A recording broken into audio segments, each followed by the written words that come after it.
Okay, let's see if I can get this started. I'm gonna click video. All right. Me too. Hey, there we go. I'm so Got it. excited. All right, everyone. Thank you for coming to our town hall tonight. I'm super excited to introduce our guest. We worked together for only 2 years, like a few years, but it feels like we lived a lifetime together. We've seen every aspect to esports.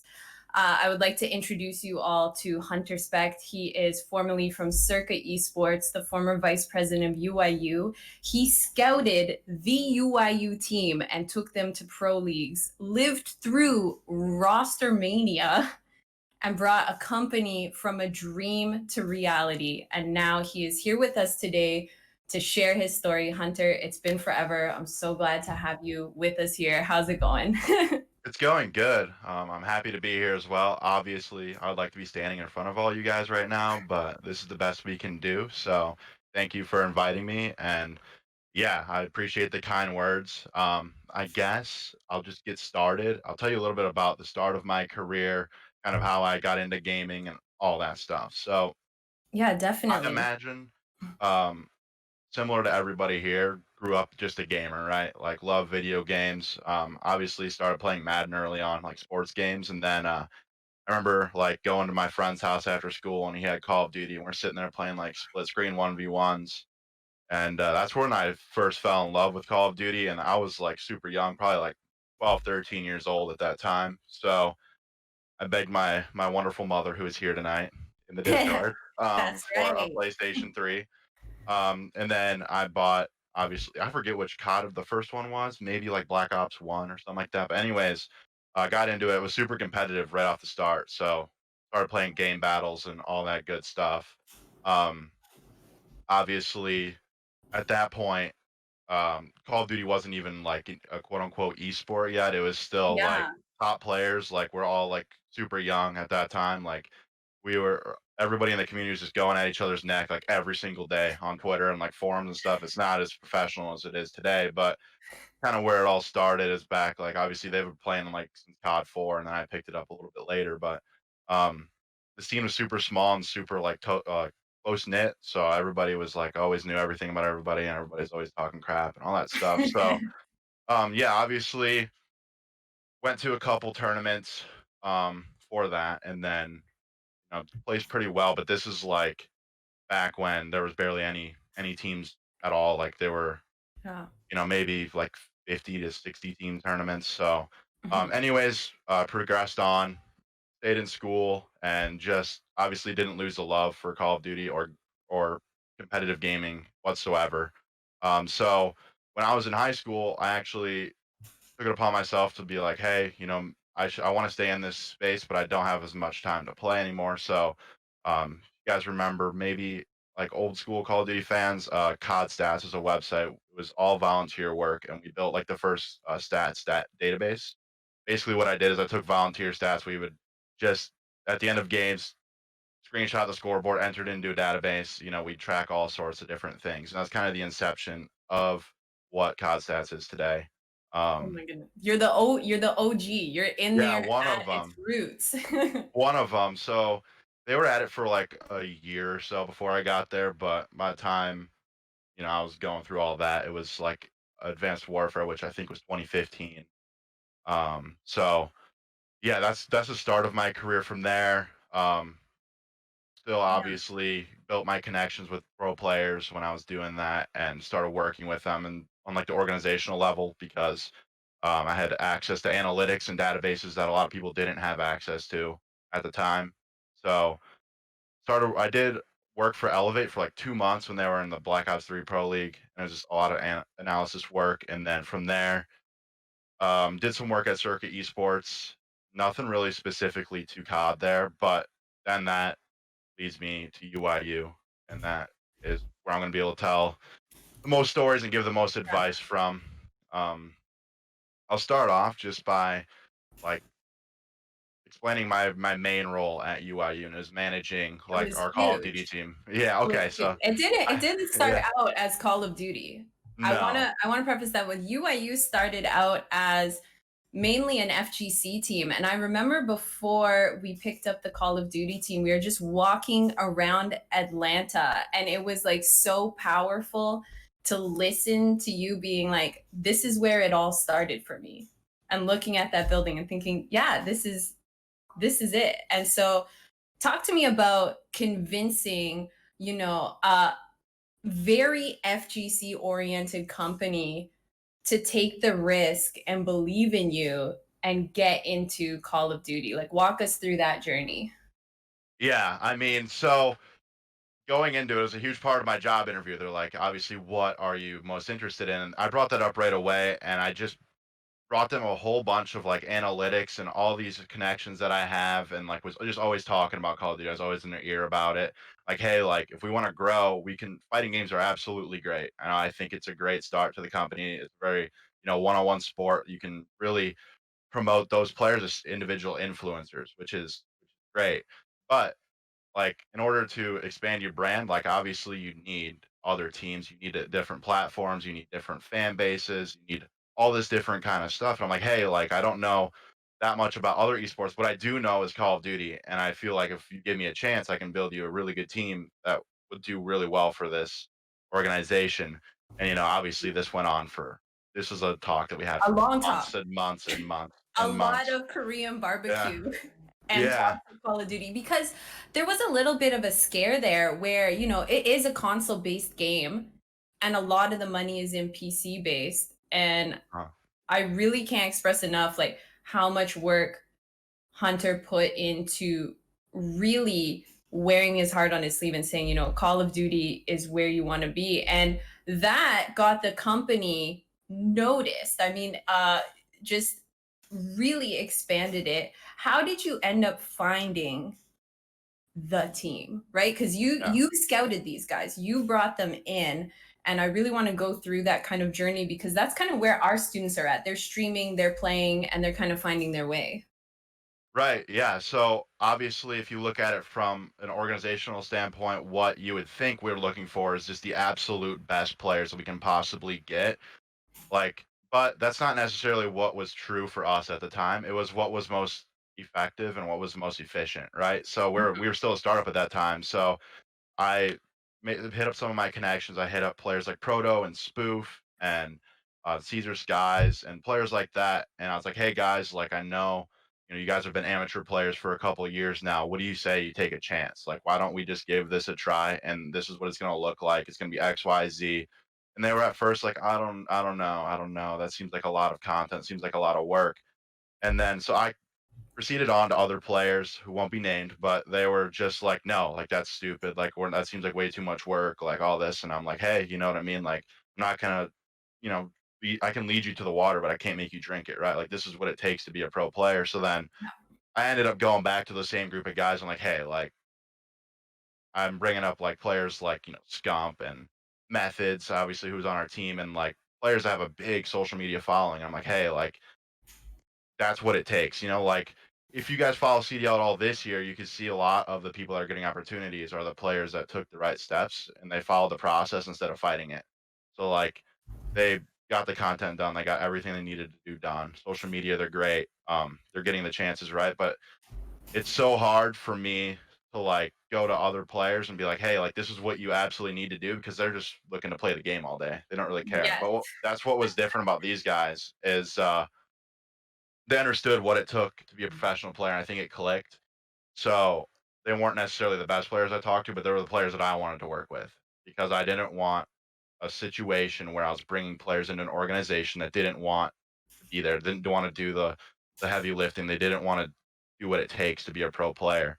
So that's what I based it off of myself, and they ended up turning out to be a good team, right? They ended up making the pro league. But from my Mhm. perspective, scouting them, that was pretty much about it. Um, just I can't stress it enough. Like if you see players being successful, like and getting their social media numbers up and they're getting opportunities, and then you see other like amateur players on Call of Duty complaining or on Twitter, sorry, complaining all the time, like there's a reason why they're complaining. You know what I mean? Like they're fighting the process of what it takes to Mhm. be a pro.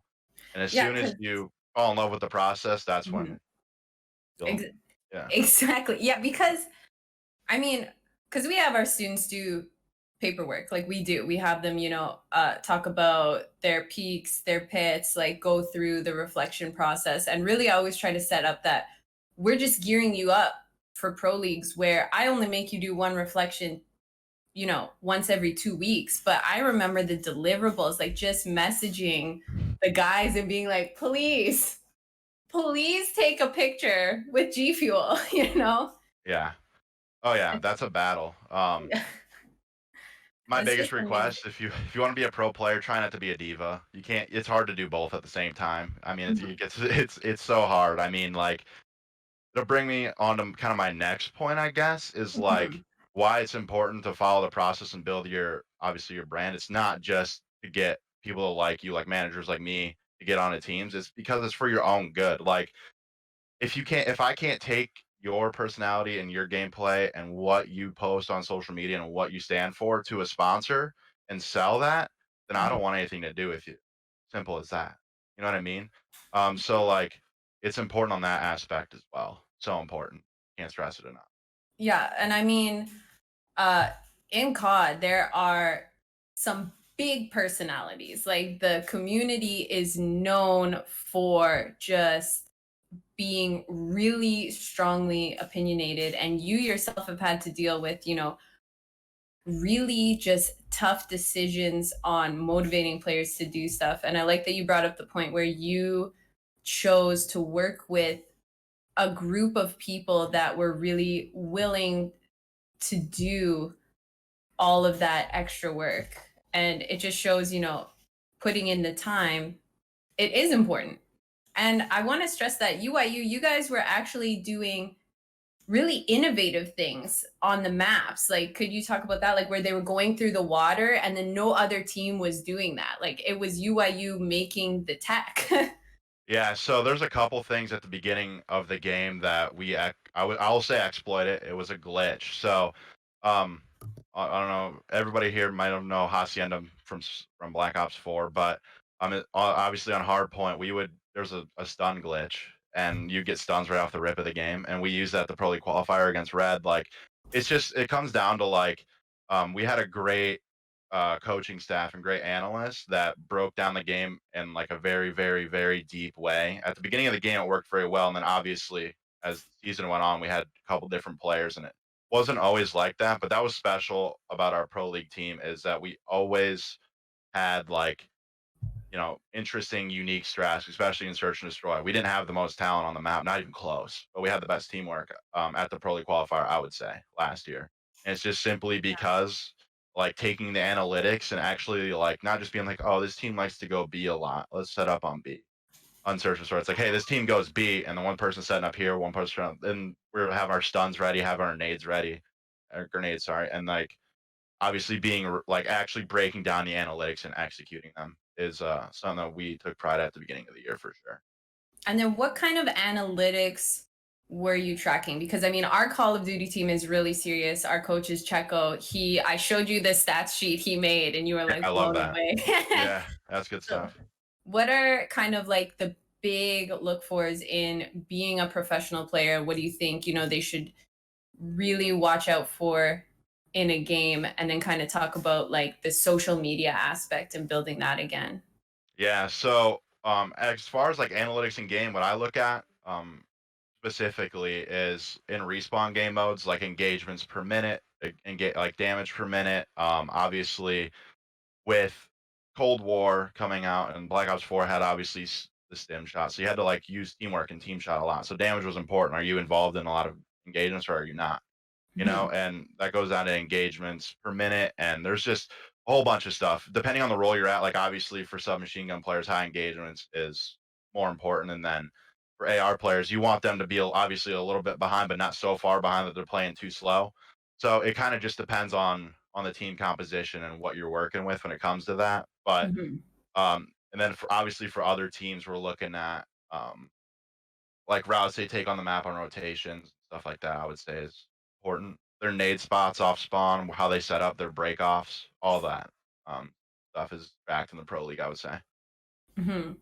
And then social media was actually a big component of UIU, and one of our most controversial moments, I remember it to this day, just staying up all the time, was hiring Zinni and roster mania, and somehow we lived through all that, where a lot of times, like, even though the social media aspect is important, uh as a team, we were kind of vilified for picking up methods because he had such a strong social media presence. And we really saw, he was serious.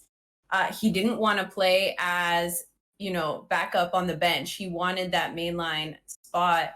And what were things you think that really stood out? Because once he was on the team and he was serious about, getting there, how do you think, like, how did you deal with the fallout from social media? Because for me, I had to just not look. It was hard. Yeah, so dealing with the fallout on social media, honestly, it sucked, but for like obviously like the first week, but after that, it's just it comes down to the simple fact that at the end of the day, I have a job to do, Mhm, and that job is to put the company's best position in the best position to be successful, A, and two, obviously being successful, bring in sponsorships and all that kind of stuff. So it was, I won't go into this what made the decision for that to happen, but it mhm. just had it was a situation that had to happen, Yeah. with the players we had on our team. So I won't get into that, but as far as the fallout, I mean, it was probably the darkest point in my career for about a week, for It sure. I didn't it talk was to rough. anybody. Yeah, it was rough, for sure. But then But after that week, it was like it didn't happen. And everyone's like, the league allowed for this situation to occur. And, it put, before franchising, a lot of power was in the league. And a lot of people didn't understand, the intricacies of how roster mania works. no, it's very complex and it's hard to even, like, explain in words how crazy roster mania is. I'll try, when I get there, but, yeah, I mean, Wow. getting Zinni was probably it kicked off the year as far as, like, roster mania for COD, Yeah. which Yes. didn't help at all. You look at, like, this year for in specific, there's a lot of players that got benched, right? Hmm. And nobody even really came close to saying the same thing about those teams. It's just different, I guess, now that it's a franchise, but we were Hmm. thinking about that way before it was franchise. We were thinking about that last year. We were thinking Yeah. about like, hey, like we want to run this like a franchise team because we feel like that is what's going to benefit our team the most. So obviously, we were like a year ahead with that move, but it is what it is now. We Hmm. know Yeah. now. Yeah, Setting the stage. yeah. We just kind of kicked off the pro league. And it's like bang, like oh okay. It Yeah. definitely put your name kind of on the mark of just making hard business calls and being serious about Call of Duty. I want to backtrack a little bit though and steer into, closing sponsor deals and being sort of on the management end of a team, because I think when we were in calls, that was some of the most exciting moments in esports in terms of management, because a lot of times our students look at esports and they think the only way I can participate in this is in a competitive sense, but just from working together there's so much more. So let's talk a little bit about the management side of the team. Yeah. So as obviously I was the vice president of UIU. Every single week, I had certain reach outs to certain companies that I absolutely had to do. Obviously, sometimes these go unanswered, but when there was a conversation with between two companies, it mostly revolved around like why are you different? You know what I mean? Like we've been most of these, I will say endemic. So for those of you that don't know, it just means that they've already invested money or assets into esports. Mhm, So basically it's a conversation with them. It's like, how are you different than Liquid, TSM, Cloud9, Optic Gaming? It's that very like you have to come up with a plan going into it and decide like way before you even have those conversations about why you're different and why you're unique and why you'll bring them new eyeballs. mhm, So for us, it was our lifestyle brand at UIU, the apparel. It was the fact that we had players in Korea, Japan, Hmm. Europe, North America, Canada, um, all over the world, right? So it opened up opportunities for these companies to obviously sell, goods and and get advertisement in all different parts of the world. So that was my specific, pitch, right? Hmm. Um, so on a management level, it's just perfecting that. Like if you're working for a company and you're doing marketing, you have to figure out like how you are going to explain to somebody that you're different. You know what I mean? Like that is the biggest thing. Like if you can't decide that, you might as well not even send the email to them because I mean, if you get to the conversation, it's probably only go to that far. You know what I mean? If you can't sit down and lay it out for them and spell it out for them, then it's going to be not the best conversation of your life. It'll probably be a little embarrassing, but yeah. Um, Obviously, in our time, we locked down Astro, G Fuel, Hmm. Bomba, using that specific pitch, and also we were a new company, so we didn't require $250,000 a year. You know what I mean? So Yeah. combine all those things together, is kind of how I looked at it. I can go at it from a different perspective, and I can go at it from, I've helped UIU get sponsors, but I also help influencers get sponsors before, Hmm. like streamers and, you know, anything in between.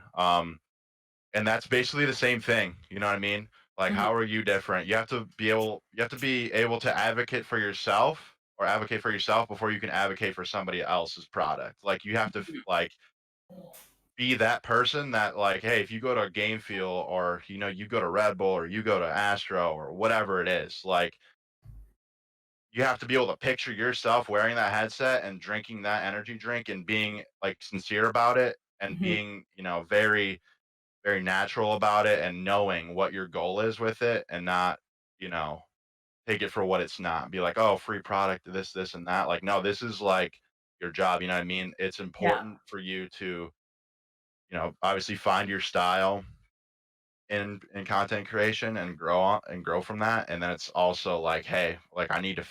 It's best case scenario if you fit into other companies' pictures, right? So you need to play into their hand a little bit. You got to play the game a little bit, is what I like to say. Like you got to take what they're saying and apply it to yourself, and that is a shortened version of closing sponsors. It's Yeah. hard because it's so situational dependent. It really Yes. is. Um, But I yeah. mean, we had some really organic content. The one morning, Hunter and I woke up, and I don't want to say just how much G Fuel we drank in a week, but A then lot. eventually it got to the point where we were like mixing G Fuel and making our own flavors. And then we actually woke up one morning and we just shot a commercial for the Keemstar G Fuel that came out. I We remember got this. Yeah. yeah. So we just woke up and we're like, we're gonna do it. We're gonna film a G Fuel commercial. And I remember calling up the HQ and just being like, don't drink it, don't drink it. It's pink. I want to taste it with everyone fresh. And I think there's a lot to be said though, even though it was super low production. The numbers we got on that were huge, and Yeah. Keemstar himself actually watched the Yeah. commercial, and we were just like, "Who is Keemstar?" And then later he was like, "It's me," and I was like, "Don't drama alert us." Yeah, I thought we were gonna get drama alerted. That is a legendary video, but it goes back to the point of what I was making before. It did so well, and it because it's organic content. Like throughout the Mhm. entire video, we were nothing but ourselves, and Mhm. we understood what the relationship from G Fuel UIU was, and we made sure the video was obviously about that, but we didn't lose sight of our goal of being ourselves, being funny, and all Yeah, that kind of stuff. yeah. There was nothing over the top fake about it. Like you zhuzh up a bit for the camera. Like I was like, "Wow, it's so delicious," but It it's was good still though. good. Oh yeah. We drank a lot. I think that was so that's why it's really important that, when you get brands on board, it's something you can consume a lot of because you do get stuck. Like at tournaments, we had to make sure even if people were drinking water, it's in a G Fuel cup, it's in everything. The brands you bring in kind of become the lifestyle. So I'm glad that you always went with sponsors that you could trust and that you could get behind. And I'm glad you brought up that point because you are in the professional world, like a billboard Mm. for these types of things. Yeah, that's where their ad money goes to. Mhm. Like not many people think that much of a screen panel, but in reality, in my world, screen panels are probably worth $100,000, on certain screens. So it's all important. It's all relevant. Product placement, that's all relevant. That's worth another six figures on a sponsorship deal. It's all relevant, important. Yeah, and I mean, we came up with tons of organic content. I remember the one day, you know, we had when we were doing the women's event, we had the girls over at the house and we were just like, you know what, let's just shoot ourselves making that chair. Oh yeah, I almost broke one of them. That was bad. But yeah, I remember that.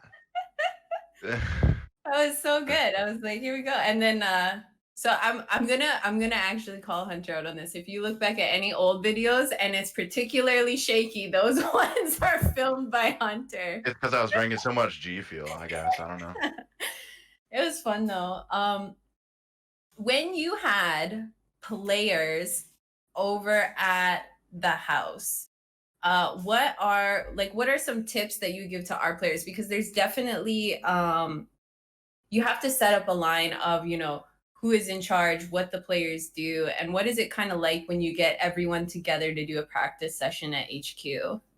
Yeah, so we did a bunch of different boot camps throughout the Black Ops 4 season, and all of them were like, like a week leading up to an event. So basically, what I would do the week before is I would make sure that these guys were on a schedule and they had to follow the schedule. Like we'd get up and we would shoot content. We would do a G Fuel unboxing. We would make an Astro video, make sure that they are doing all the things you need to do right away in the morning. Because if you put it off, it's not going to get done. That's what I've learned in esports with players. If you let them put it off, it's never going to get done. So just being on a strict schedule. Like I remember, Skies, like he's a very deep sleeper. I like picked him up out of bed one day. I was like, "Now we're making the video," because he just wouldn't wake up. But I'm serious. It's like that serious. Like if we didn't get that stuff done, that's not only them in trouble, but that's me in trouble. That's you in So trouble. Yeah. yeah. So making sure that's everybody's on a schedule, and that includes what you have to eat. That includes making sure that that is healthy and it's efficient, and it's something that you should be putting into your body before you go into practice. And then I'd let them hang out, go on Twitter, make their TikToks, whatever they're gonna do, right? Mhm. Obviously, and then practice would start, and once that started, it was just all business. Like they're in their element. I didn't really do too much. Sometimes I would, watch over them and make sure the fight doesn't break out or something crazy isn't said on comms or something like that. But just making sure that you get the most out of that time at the house, because you don't, like in esports specifically on a professional level, it's starting to change nowadays, but you don't get to spend every single day with your teammate. It's more than Mhm. just sitting down and playing the game with each other. It's building that team chemistry. It's getting to know each other, getting to trust each other outside of the game before you can trust each other inside of the game. Mhm. I made sure that we had, some fun activities like taking them to Costco and just stuff that, like, it sounds crazy, but like those guys weren't used to going to Costco, and it's just like, they had a lot of fun doing it. We'd shoot videos and stuff like that. So yeah, that's my answer. Just make sure you're on a schedule. Make sure you're efficient. Don't waste time. That's about it. Yeah, and it's really tough too to again in professional esports, like the personalities get really big, and it's way easier to work with the company still. Like there were still times where I respected the players for like holding their ground, but at the end of the day, like when a contract is signed, that was, I think, one of the biggest difficulties that I would run into is once you sign the contract, that is what you agreed to. And we had like lots of situations where players were like, "Oh, I don't know, I didn't read, I just signed it." And you were like, "No, well, this is what you signed up for." Yeah. Oh yeah. Managing egos is a crazy thing. I mean, you could literally sit there and hold somebody's hand and like watch them, and you think that they're reading a contract and understanding what's going on, but they're not. And it'll Mhm. show when sponsor ads are starting to get made. And a lot of times you just like it comes down to me having to have a real talk with them. You know what I mean? Like, Mhm, hey, this is in your contract, whether you like it or not. At this point, it's not really up to you. That should have already been decided in negotiation.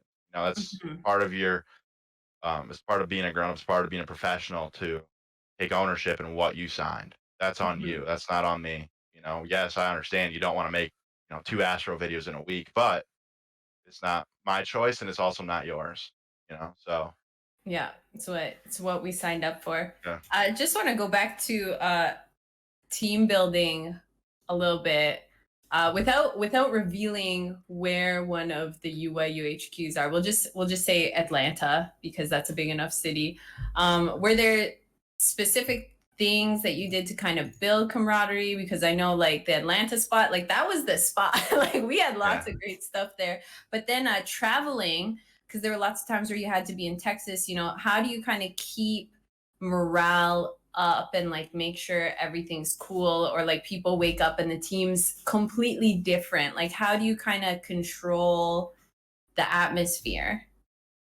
Um, Honestly, it's sometimes it's hard depending. I went to the pro league in Columbus and I stayed with them for 2 weeks. It was really hard because we were getting beat, right? Consistently, we were getting beat. Hmm. So it was really hard to keep the team morale up. But at the end of the day, it comes down to like either we sit here and we, scream at each other all day and we go out tomorrow and lose, or we sit down and watch VOD and we get better and man up our you know what I mean? Well, no, I didn't mean to say that, but yeah, like Not own not up to our mistakes. person up. Um, yeah, person up. I'm sorry. Own up to your mistakes, right? And Yeah. just like look at what's going wrong instead of like complaining about what's going wrong. Like look at it and understand what is going wrong, because a lot of times we would sit there and we'd watch film and it would just turn into a fight, and it's just like, all right, like you guys want to keep losing, or because if you guys want to, I mean, I can get a sub into Columbus probably by tomorrow. If you don't want to play that bad, I can get somebody else. It comes down to that, you know what I mean?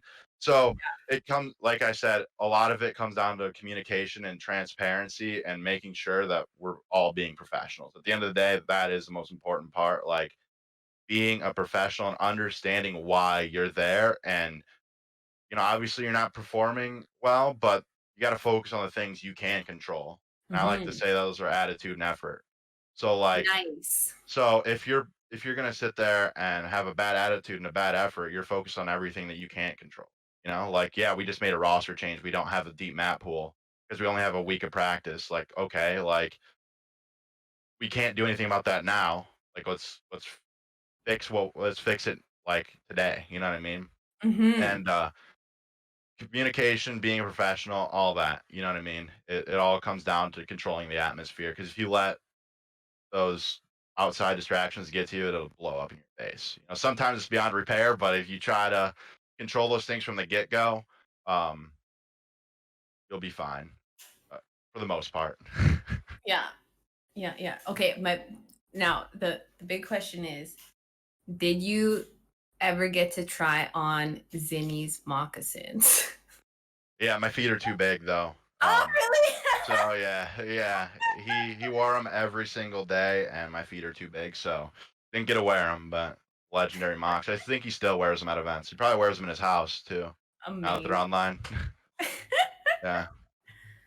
So let's get into kind of a tough subject and just dealing with roster changes, and like what are some hard messages that you have to tell players, when they're not getting re-signed? Because I know in esports a lot of times we don't say like you're fired, we're just like we're not signing you back on. So how do you prepare for those calls, and then do you do them first, or do you do all the re-sign calls and you're like, okay, now I'm ready, let's just get this over with? Yeah, so to answer that last question, it depends on the person and it depends on the situation. But I'll talk about COD roster mania, and I'll tell you a story, and I have permission to tell the story from everybody involved. So last year, obviously, we started the year in the pro league with Skies on our team, and then obviously most of the people that follow COD knows that at some point Parzalion came onto our team from Midnight. So that's the situation I'm going to talk about.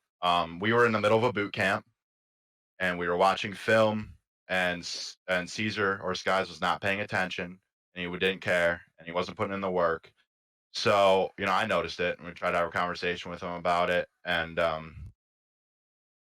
so it ended up didn't fix itself. So I'm sitting there like with my coworker in the Atlanta house, and we're getting messages from all our players like, "Hey, well, we're voting Caesar off. Like, we don't want to play with him. We want to play with Pars instead." Meanwhile, he's in the house.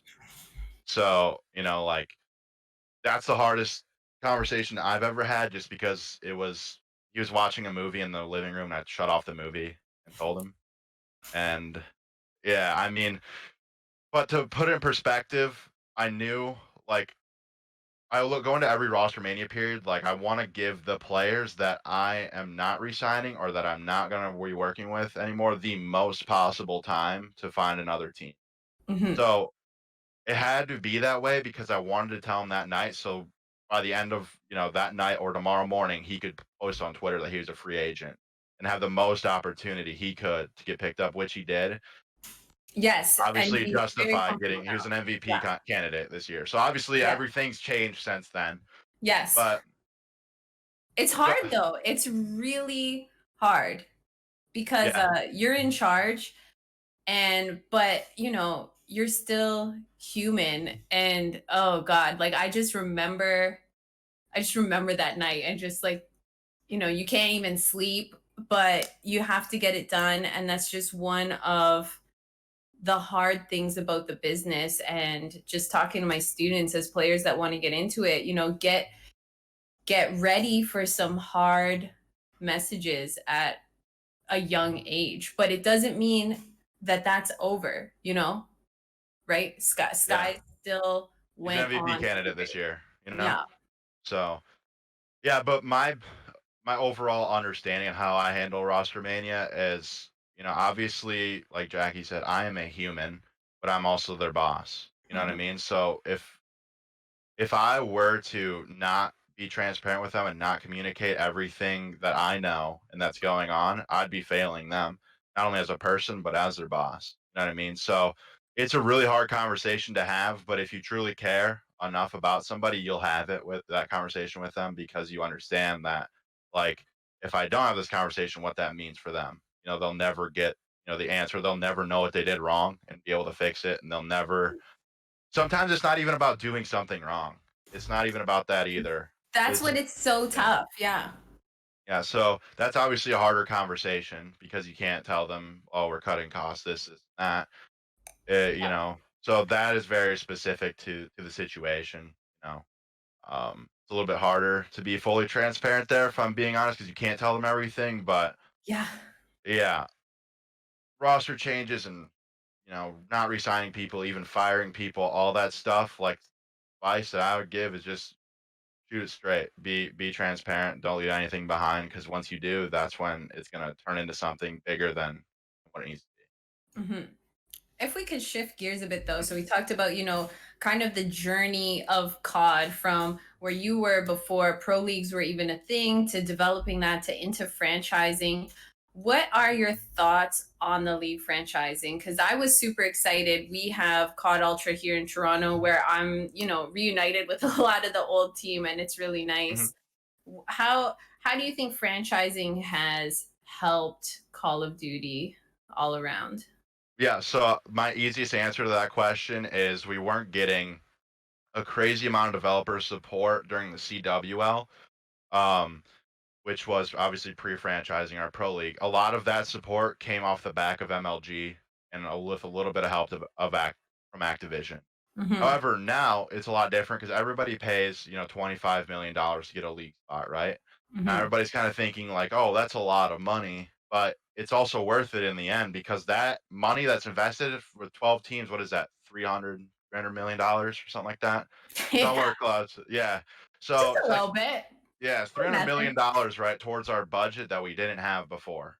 Hmm. And, there's obviously what went on this year with the home series. It was good to start the year, and then obviously it went online, and that wasn't great for the CDL, but it's obviously out of our control.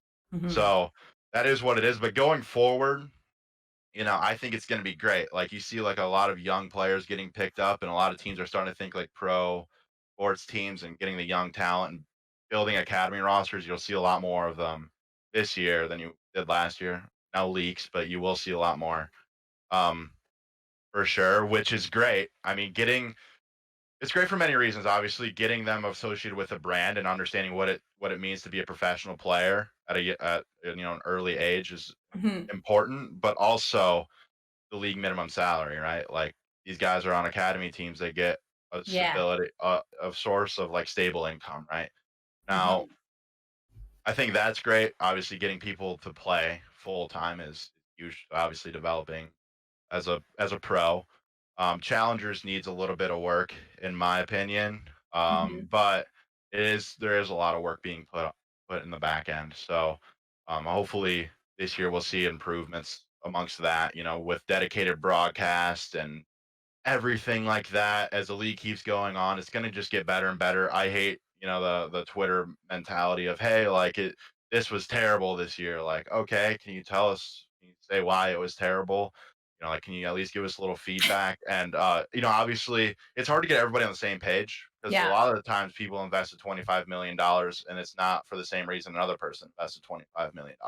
Correct. Yeah. So, so it's pretty hard to have that conversation, but it is being done. So I think that the CDL going forward is the way to go. I mean, Overwatch League, all that stuff is great, but COD is such a legacy title that we were able to be a stable community before we were a franchise that I feel like it is going to be, super stable. I don't think we'll ever be the number one esport, but I also don't think we're ever going to fall off. So my opinion on the CDL is probably a little bit different than some fans. I'm sure they didn't like seeing teams ripped apart like 100 Thieves, but from a business perspective, that's how I see it. I see the Mhm. opportunities just keep going up. Obviously, as franchises make more money and more investment comes in, the league minimum will come up and all that good stuff. So going And I'm into most this year, I'm really excited. excited. Yeah, Yeah. and then we can talk about PC as well. That is huge, a huge Okay. move. That Yeah, that is what I wanted to get yeah. into next, because like the Mhm. anti-cheating, everything, like go for it. Tell me. Right. Yeah, so I don't really have an answer to the anti-cheating Right? problem. I don't. I know that Activision sent a cease and desist to, I forget the company name. I don't really keep track of the cheating companies, but it was one of them. So I know that they're taking it more seriously, but it's hard to tell considering if anybody here plays Warzone, we all know hackers on there. So Mhm. that does make me worry. Um, However, I think it's not gonna be hard to tell who's cheating and who's not, in a tournament. Like, you can clearly tell if somebody's cheating, and, I think streaming of, like, top 32 or top 16 matches should be a thing, like, people should be forced to Yeah. stream, um, which Yeah. that opinion also might be different than other people's, but in terms of anti-cheating, until Activision can actually put a product out or something in place, I feel like it has to be. And even not even just like and we're not even talking about anti-cheats in the CDL or the CDC or anything like that. Like I saw CMG, which is a tournament hoster, an online tournament hoster, put out that going into next year, if you play on PC, you have to stream. Yeah. And it's just because we don't have an answer to that question. But if you put that aside and that whole issue aside, I think that moving to PC is awesome. Like it opens up a bunch of new markets for COD. It opens up, a lot of the Asian markets. It opens up Mhm. everything like that. Obviously, different sponsor opportunities and everything that comes Yeah. with it. Obviously, and also I would say the most important thing is in a franchise league, we should be playing the game on the most like optimal console. Like we Yeah. shouldn't be playing on 12 hertz PlayStation 4 servers. Like we should be playing on 128 tick PC servers for a franchise league. People aren't investing 300 or $25 million to play a suboptimal game. So Right. that's it for me as well. I think that's the most exciting part to me. Yeah, and I mean, you saw the benefits firsthand from Street Fighter Five. Hunter managed a player named Oil King, and there was a Street Fighter Five tournament on PC when normally most of them were on PS4. And did he not win like $25,000 or $20,000 just Yeah. from that. Yeah, just because it was PC sponsored. It was a whole new outreach of companies that could pour money into it. Yeah, obviously in their case, it's super hard for fighting games to have all PCs because that's a lot of money for TOs and stuff like that. But Yeah. that's tournament specific was crazy. I mean, like they had like almost every single PC company sponsoring that tournament, and it was like $25,000 for first, which is an absurd amount for fighting games. So it kind of put it in perspective to Huge. me, and at that point, I'm like, yeah, I'm convinced. Like Yeah. COD has to go to PC, no question. You know? Yeah, again, it is so tough with anti-cheating. Is there an answer? It's hard to say because if you look at Overwatch, I remember at the inception of Overwatch, that girl was like really deadly, and people were like, "You're cheating." So it's Yeah, so tough to tell. There, it brings in a lot of moving pieces. But I think you're right. Just the opportunity for the players to gain more money and just have a proper living is so important. yeah. And obviously, for the first year, it's going to be hard for challengers players to all get PCs. I understand that, but I'm super glad that they made it crossplay, or that the Yeah. league made it crossplay for challengers. That's a huge step. Like obviously, you can play on PC, which is going to be optimal, but you can also play on what is it, Xbox One X or whatever it is. Hmm. I don't even know, but or you can play on PS5, right? Hmm. So like you have three different you know platforms that you can play challengers on, which is huge. Massive. Get a lot more people involved doing that. So I glad that's another thing outside of the PC thing that I'm glad that they finally did. Yeah, It was growth is needed. important. Yeah. Yeah. And then let's bring it full circle where I'm now in collegiate esports and we reconnected watching my kids win TESPA. So, what Yeah. do you think of kind of collegiate COD, where it's going? What did you think of TESPA in watching it? I was super excited to see you in chat. I was like, Yeah, for sure. No, I watch all sorts, all levels of Call of Duty. I watch all levels of esports. I love watching college COD. Me, from my perspective, what I love most about it is like it's just the pure and utter passion that I see. Like that is what makes it so worth it, and that's what I love the most about it. Like how it fits into franchising or how it fits in the CDL or how it fits in the CDC, like, could it be an NCAA type of thing? I don't have an answer to that question. It's kind of above my pay grade. However, I would like to see that. It just comes down to the fact that there is a lot of things that are lacking at a CDL level for that to even be possible right now, as of right now, with obviously COVID going on, all that stuff. But my perspective on it is like if you're going okay, I'm gonna shut down a side of Twitter here. I'm gonna go a little bit rogue here. So there's a lot of people that talk crap about college COD that are in the challenger scene, but Mhm. these guys are have 1,000 followers on Twitter, play COD all day long, and get like top 8 at a challengers event, and think that they have the right to talk crap on somebody that's going to school full time and putting their absolute passion into the game that they love. Like I give college COD players way more respect than I'd give that kid on Twitter talking shit. You know what I Mhm. mean? So it comes down to that. That's how I look at it, and I'll watch it just because I truly appreciate what I'm seeing. And that Hey, Tesla event was awesome. I hold shift, great caster, love that guy. yes. Um, it was awesome to watch, and obviously I am familiar with a few players that are on the team, like Tunes. I watch all the locals, like I know Mhm. people, stuff like that. So I love it. I wish I could give you more insight on how it would work with the league, but like I said, that's a question for another town hall with All right. somebody else. Yeah, I don't know because I don't know. I have no idea. So Yeah. Do you mind if we take a couple of questions? We have a question area. If I ask you a couple questions that our students put in the chat. absolutely, yeah. I have as much time as they All need. right. So we have you ever been put on a hoop mixtape and how do you regain? Okay, all right, yeah. I mean, I haven't put on a hoop mixtape. I play, Black Ops 4 League play. I've competed my fair amount, and getting turned on just happens. But the most important part is it's never your fault. Like your Ethernet cable's loose or something like that. But yeah, and how you regain, I don't know. Just press X and spawn in again. I don't know. I don't know. To make it happen. Yeah, yeah. I This already know is who answered that question. Bobby's in here. you can't Damn it. regain. Yeah, no, you You can't. can't regain. Yeah.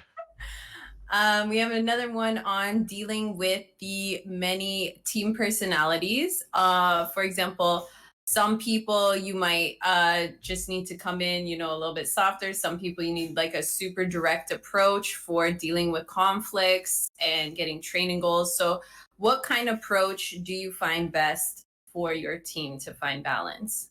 Yeah, so honestly, the first step to being able to do that is just to like get to know the players that you're working with. Like I never ever want to be the bad esports boss until I have to be. Like Mhm, I'm there to be friends, advice, all that stuff. So I never go in feeling like a certain way. Like I have to be like super demanding with this person, or oh, I have to, take it easy, or it's kind of just something that you have to be able to train yourself to get a read on. mhm, Um, and just to start it off by setting clear expectations for them. And then if they don't meet the expectations, then you can decide whether, you know, I like to take the nice route first and ask them nicely. Because like I said, it's never fun to be the big bad esports boss. mhm, It's never fun. And I never want to do that, but obviously it has to be that way sometimes. But in order to manage it, you have to, or in order to control it, you have to really understand what you're trying to control, first of all. Like yeah, obviously you can just try to get it to know the person as much as you can. That's all I can really say on that, I guess. yeah. And we got another one before a big tournament. What do you do right before the tournament, the hours before? Like, say it's a big qualifier at noon. What's the morning look like? Wow. Usually I am standing behind our players, making sure they need like water and all that stuff. If I'm like playing in a tournament, I mean, it's not really different than like a normal morning. Wake up, eat breakfast, and I just get on and play. I try not to like psych myself out too much because I know that at the end of the day, obviously I'm playing for fun. So, but from Mhm, my perspective as a boss, right? Um, it comes down to making sure that there's no distractions, like that mhm, they're not, out early the night before, that they're waking up, eating breakfast, taking it seriously, showing up to the event at the warm stations, and doing everything that a pro should be doing. Like taking it as serious as possible. That's all I do. I don't really have any like superstitious things that I do or anything like that. Maybe pace back and forth and freak out is another answer to that question. That's usually about it. Yeah. ah, Yeah. yeah, just basically, I'm freaking out, Oh, man. man. Yeah. I say that oh, man. I was freaking out all the time. It was good though. Oh, Yeah. I just remember the one night where we were just like doing nothing. We were just vegging out, and they're like, "The CEO is coming over right now," and we're like, "Oh my god, I'm freaking out." I was like, "I'm freaking out, man." We have another question. How was working in the AMs during the Challenger scene in Modern Warfare, especially since Modern Warfare had a roster mania in the Challenger scene every week?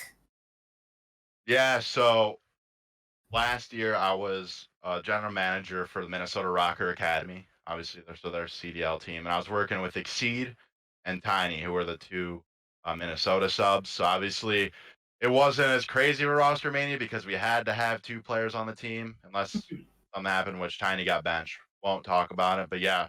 So for the most of the season, there was two players from the ROKKR on the team. So we had like three moving parts, and the thing is it was just a revolving door of players. For whatever reason, last year the league rules for me at least, running an academy team, is those players had to play on the same team. And I'll just put it out there, I'm not really big fans of each other, so it was kind of just practice was terrible, and we just wrote, like I said, revolving door of players. But yeah, I mean, dealing with roster mania in the AMs, it's a lot different than the pros because we're not talking about the same amount of contracts, and there isn't as many orgs in Mhm. challengers as there is in the, obviously every pro league team is an org. So sometimes you just be able to grab players really quick. Sometimes it would be, offering buyouts and stuff like that. But I'll just put it out there as a living hell. Yeah. I'm trying to figure it Yeah. out. It was like a huge puzzle, and you're trying to put pieces in that weren't even in the same, you know, stat or something like that. Nothing Like fits. yeah, nothing fits. So Yeah, I honestly never got roster mania right last year. We were pretty bad all year. We got like top 8 like 4 times or something like that, but last year's not fun. I'm not gonna lie, the game bad. I shouldn't It be was saying no, that, but no, it's not. yeah. It was just there Yeah, were some competitive yeah. challenges Oh, yeah, with we were playing on 12 hertz servers, like, the game was chalked from the get-go, so, yeah, yeah, it was rough on everyone, likely. yeah. Now there's a question about controller versus mouse and keyboard for COD League. Do you have any opinions on it? Yeah, I have a strong opinion on it, and it might not people might not like it, but there's just no way in my mind that if keyboard and mouse players were let into Call of Duty that I would work in Call of Duty anymore. Because you're just erasing basically a decade full of you're erasing everything that Call of Duty is and stands for. Like Hmm. it's not like we're a new game. We've been around for forever. We've these players have literally dedicated a decade or more of their lives to this and just rip it away. Like obviously we all know if mouse and keyboard happens, like in a competitive first person shooter. We're not talking about like Fortnite aim assist or anything like that, right? Like in a first person shooter, it's just so optimal to use keyboard and mouse that it would change the entire game. COD would just be played different. Yeah. And I, as a COD loyalist, I've been around since kind of the beginning. I don't want to see it change. I can get the argument, but that's just not my opinion is it should stay on Roots. controller. Yeah. And I think it's kind of what Yeah. sets it apart. Like it Mhm. is a part of the culture. It is a part of the game. I don't think though, like I like the idea of like modding the controller. Like ours are scuff controllers, and I like the idea of setting up the tools you use to be optimal. But I don't know if that should change entirely. No, yeah. It's just like it would suck to see like a player like Scump just not be able to play anymore because he's just not good enough. Or like like all those legacy players. Like I get it, there's more young players in the league now, but they're still playing in the same game. And players like Scump, players like JCap, Clayster, all those OG players paved the way for Hmm. those players to be in that position. So to just be like, oh, there's new players coming in anyways. Like these guys are getting old. We should just move the mouse and keyboard and throw their entire legacy out the window. It's kind of just not my style. I wouldn't do it. So Oh, could you imagine like yeah. just we're old and like back in my day, Back in God my is day, playing on a back in my controller. day, we had to use a battle beaver. Like, And oh yeah, a controller. yeah. Nah. Uh, we have what do you think would be some good ways to help players calm down when they're stressed out? Breathe. I mean, simply and like sit there and okay. So another Oil King story. He is one of the best Street Fighter players in the world, and Mhm. before every match, he literally goes like this, and he's inhaling, and then he goes like this, and he exhales, and he just sits there and like does it a couple times, and just reminds himself to breathe, like. And you're never going to be playing and video games are it's such a mental game that you're never going to be playing at the top of your game if you're sitting there playing mad. You know what I mean? Mhm. Like if you're sitting there playing mad, like like in COD, it's just spawn die, spawn die, spawn die, spawn die. And I mean, it can be like that if you're just holding forward, trying to just mad running around the map. So it's just breathe, like realize the fact that, hey, I need to calm down. Otherwise, I'm going to not do well, you know? Yep. Yep. Yeah, That's what it's sometimes harder than that for some people, but that's the only advice I could really give. there you go, kids. Mom didn't just make it up. Breathing is important. I didn't just, I always told them because I did a research on like methods of getting in the zone. And I was just like, yo, calmly breathing. You heard Yeah, it here. Uh, meditation. yeah. Look For into that if you're having issues. collegiate, yes.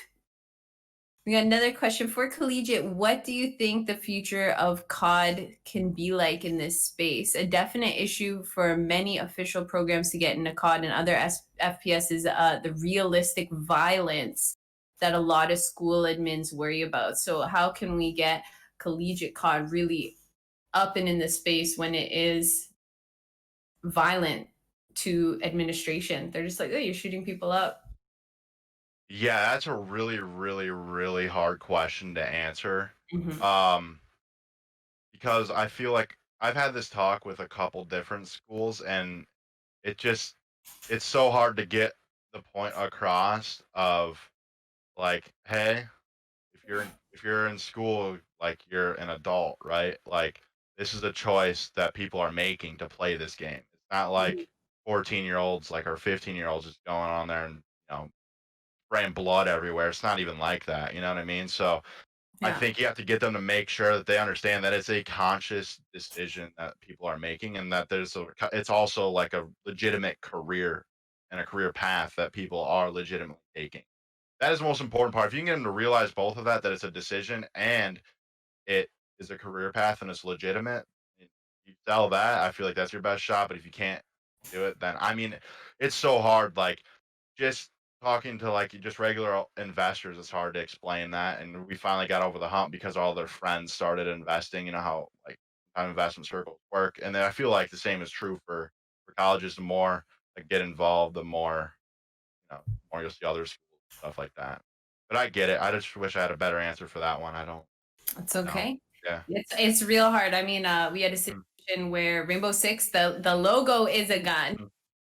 and Oh we yeah. made a Rainbow Six posting like immediately. I got an email being like, what's going on here with your little video games? And I'm like, no, it's fine. It's the logo. Oh yeah. The rain. I forgot about that actually. That's Yeah, funny. it's just Yeah. right on there. Oh yeah. We have a couple more questions. Since collegiate esports has players limited to finding teammates in their school, do a lot of AMs have the same mentality regarding playing with their own friends? Oh yeah. Am's playing with friends. Yeah, absolutely. I mean, yeah. It's a friendship league from top to bottom. Um, Amateur players will typically stay in the same circle of players their entire career, and either all of them make it or none of them do. Usually, the case, and Yeah. which is the downfall of that. You see a lot of players that do break out of their friend groups and they do really well, and that is a large success or a large key to their success. But yeah, I mean, I even see on Twitter now. I know an amateur player, Fame, is playing at Ottawa, Mhm. and every single post that they have is like a recruitment post, and like it's like all of his friends trying to play with him, which I get it. Like that's just how amateur COD works. So but Mhm. yeah, it's true. If that's how it is in college, it's definitely the same in challengers. Then Same. Yeah. yeah, Because, well, we're not even limited to our friends. Like, we're limited to our school. We have like right. Checo on Okay, Twitter just being like, yeah, oh, you go, you play nice, get over here, come try out. yeah, no, for sure. Yeah, that would be tough. Like especially getting people to just want to come to the school just to go to school and then play COD on top of it. Like it's kind of I would imagine it's hard for you guys to recruit, but We've been um, really lucky. We've been very, very, that's good to hear. Yeah. yeah. I know And Humber is nasty at COD, but I don't really know too much otherwise. they're But the that's good best. to hear because that's like when I think They're the about best. that, like I think about it as like that would be the hardest part in my mind, right? Yeah. So if you already have that beat, then I mean, sky's the limit, you know? Um, Yeah. We have another one. Do you think they'll make specifically, like, do you think they'll divide it as one COD League for mouse and keyboard and one for controller? hmm. No, I would think that realistically speaking, that all that money is going to be towards one project. I could see it maybe being a case in like Warzone or something Mm, of that nature. But for competitive Call of Duty, I just don't see the owners ever voting or letting that happen. Like they would want, all their money to go towards one project instead of having, two separate teams. And not only that, you would have to every single team would have to be interested in it, and if not, they'd have to find new investors for a brand new keyboard and mouse COD league that has no, you know, numbers or anything of that mhm. sort. So it's a cool idea, but I just don't see it really being that realistic. If I'm Yeah. being honest, yeah, Yeah, it divides the pool too of yeah. the investors. Yeah. Um, okay, last question here. What do you feel is the most important characteristic to be successful in esports? Ooh, wow, that's probably the $1 million question, huh? Um, most important characteristic. I'll just go off of basically what I hire based off of, and that'll be my opinion on it. Um, okay, so being a good team player, and in my mind, what that means is like understanding what the task is from the org and like taking all of your past experiences and all of your knowledge and putting it into obviously that task and relating it to the org, being able to like work with your team to make all of your unique talents come together and then obviously put it towards the main goal, like Mhm. be that team player that is able to not only give your knowledge but relate it to what you're actually doing. So like say we're doing like sponsorship ads for, we'll just go with UIU, right? Yeah. Like obviously my perspective is going to be different than the person across from me or the person on the left or my right. We all have different, goals, and we all have different past experiences, but if we're able to come together and understand where they're coming from, understand where he's coming from, she's coming from, they're coming from, like, and we can all put it together and put it towards the same goal, that is the most important thing. Like I've never hired anybody that feels like their way is the only.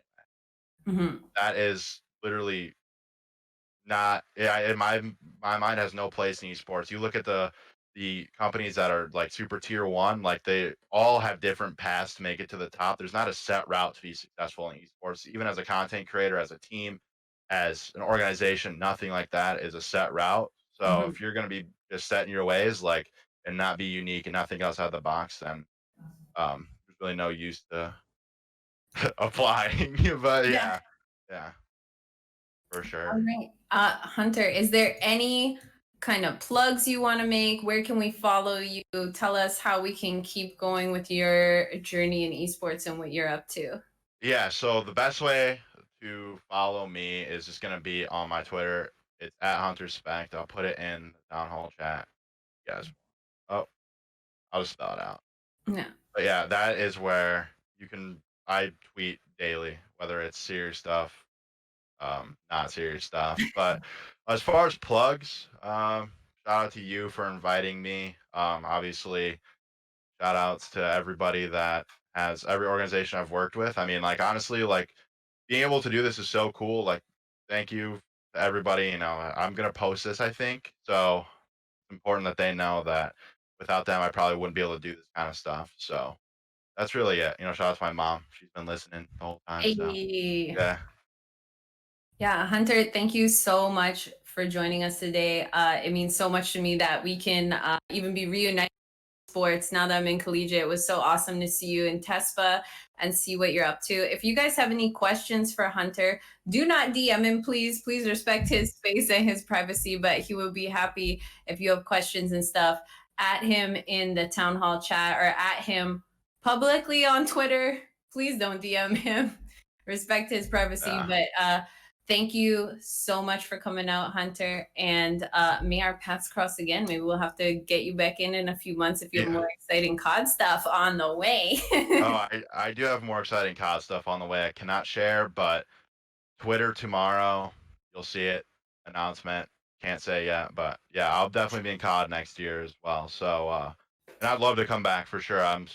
It'll be a totally different discussion topic in a few months. We all know how esports Hey. goes. So, Yeah. if you guys want me back, I'm willing to come back. So, had a good You're time. always welcome with Humber. All right. Have a good night. Yeah, you too. Thanks for stopping by, everybody. I appreciate it. That's my duo. Hey. Yeah, Hey. yeah. All right.